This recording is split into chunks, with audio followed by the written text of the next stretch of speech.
you. I'll make love to you, baby, if it's okay. I'll make love to you, baby, in various ways. Ain't no thing, baby. Ain't no thing. Hello listeners, and welcome to our last rare record review, for a while anyway. This is episode 13, and I must say that our focus on these little podcasts has helped keep us sane, and sometimes from each other's throats during lockdown. And thank you all for listening in. Oh, morning guys. Tommy, where have you been? Well, it's such a lovely day that I went to buy some nice food to make us all a nice bit of breakfast. Ew, really? What did you buy? Well, I bought some lovely fresh sourdough bread, because I know Vic likes that, and I got a nice selection of fine French fromages, because I know you like cheese, but I also got some red and green grapes, lovely organic strawberries, and some freshly squeezed orange juice. Well, it's nearly noon, Tommy. I've been up for almost an hour and I've already eaten a bowl of healthy porridge oats. Yeah, me too. Although I ate a reduced 20p pork pie from Tesco's. It was gorgeous. Breakfast of champions, Vic.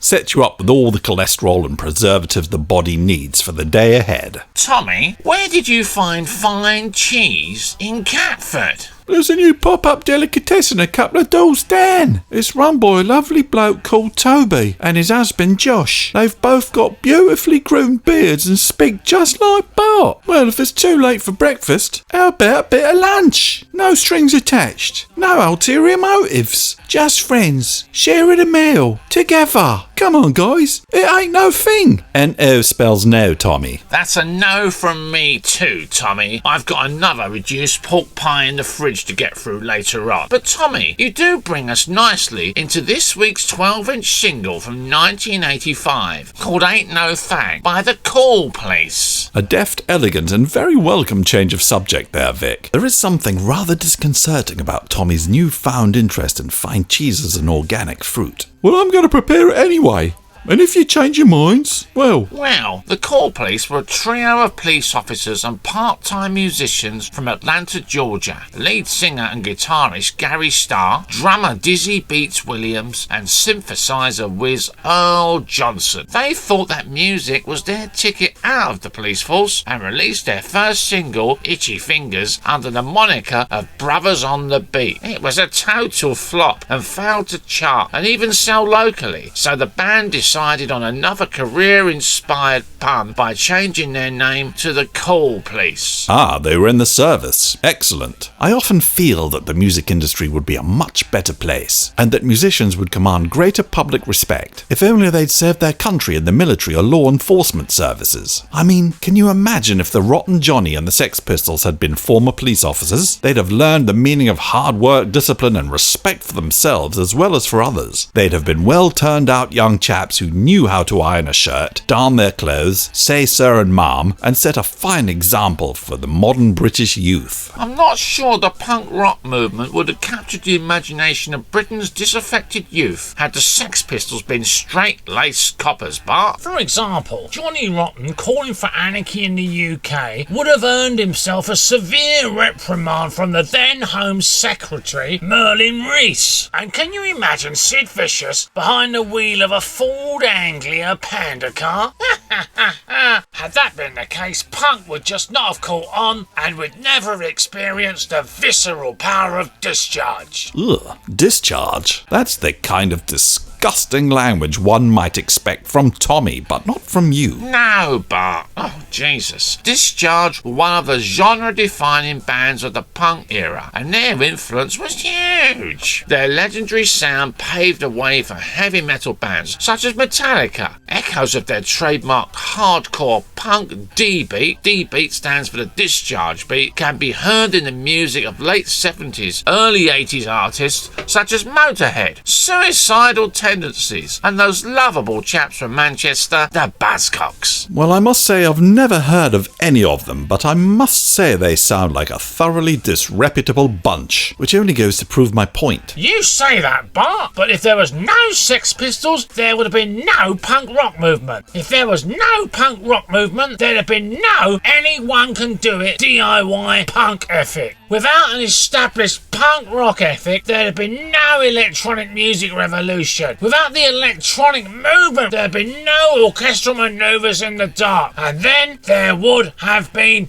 no Howard Jones. So you see, Bart, you owe your love and limited appreciation of music indirectly to the Sex Pistols. Vic, I'm impressed. Your rather persuasive train of logic has really buttered my muffin, as Tommy might say. Pray continue. Well, getting back to the Cool Police, you'll note the similarity in the music and their sound and Cameo. Starting out in 1977 with enough members to form a football team, by 1984 Cameo had slimmed down to a trio and went semi-electronic. The Cool Police were fuming as they believed Cameo had stolen their sound and they were determined to reclaim their sound. The Cool Police went into the studio and hastily recorded their next single, Ain't No Thang. It was a great song and had the word hit written all over it. Alas, it was too late. In trying to out-cameo Cameo on the sleeve, the press panned the Cool Police as derivative Cameo copycats, and their recording career lay in tatters. Out-cameoed Cameo? You mean sharper haircuts and larger red cod pieces? No, as they were police officers, they had access to a large wardrobe of uniforms, so dressed themselves head to toe in biker leathers and other police paraphernalia. Sounds like the perfect blend of rock and roll and Atlanta Police Department chic, with a touch of the village people thrown in for good measure. You may think that is a perfect blend, but the Atlantan population in the early 1980s would probably have disagreed. Firstly, the Cool Police were cops, and I don't think I need to elaborate on that point too much. And secondly, like the village people, everyone just assumed they were gay. Look at this sleeve, no elaboration required. The reputational damage at the time was so massive that the group remains stigmatised as the uncool police to this day. So the record, whilst rare, is worth fuck all really. Mint copies only go for about £20. Yes, that's a bargain price. I'm looking at the sleeve now and it does look like a love letter to a certain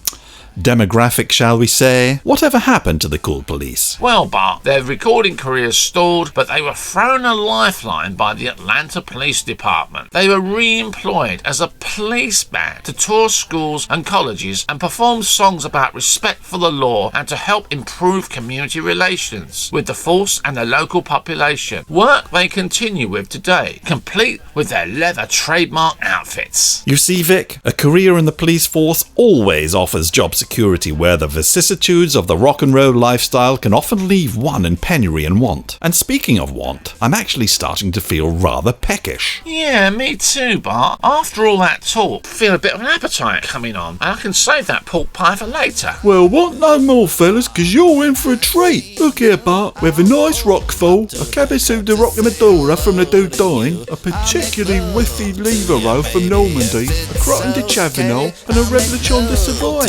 Baby, in various ways. Ain't no thing, baby. Ain't no thing.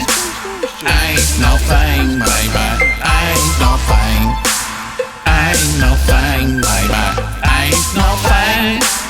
Ain't no thing, baby.